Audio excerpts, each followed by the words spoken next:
Magandang hapon mga boss madam. Ito yung property dito sa bayan ng Nagcarlan. Ito yung tubig papunta sa property. Ganyan kalinaw itong tubig na to. Ganito kalinaw po.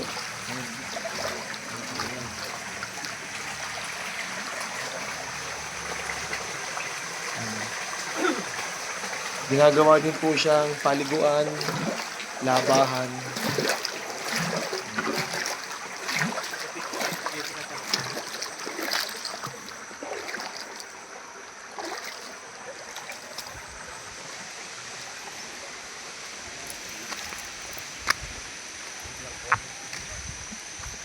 Ayan.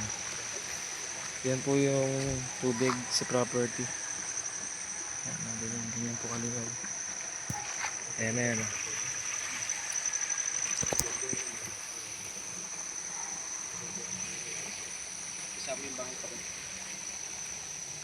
Along Barangay Road.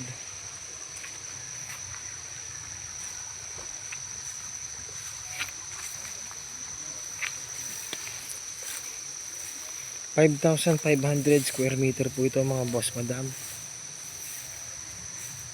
Yan. Along Barangay Roadside po siya mga boss.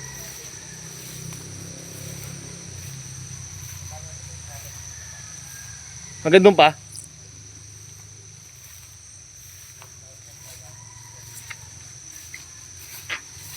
Ayan. May mga tanim na lansones, langka, nyog. Tapos parang meron. Ano ba ito? Hindi ko alam kung anong puno ito. Yung payat na mahaba. Dragon fruit yata pala.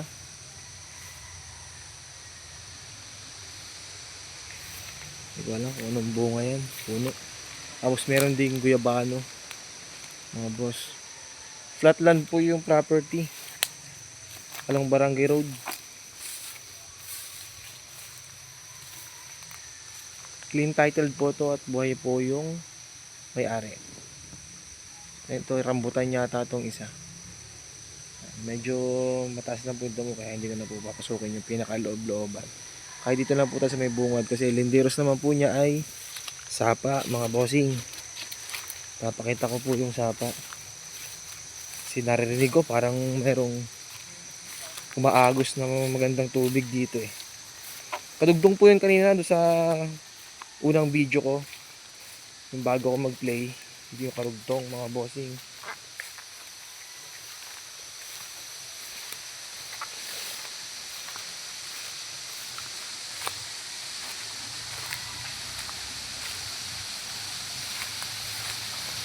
Ayan, narinig ko na yung tubig. Mga bossing. Boss madam, ayan po yung mga yung properties. Hindi ko pala kung nara po ba to.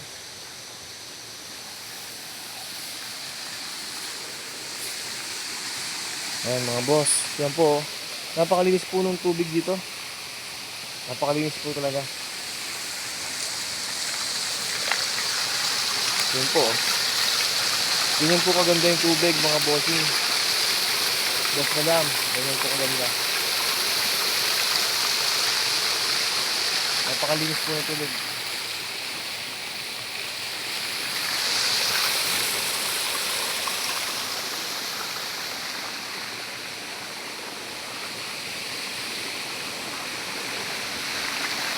PM lang mga bossing.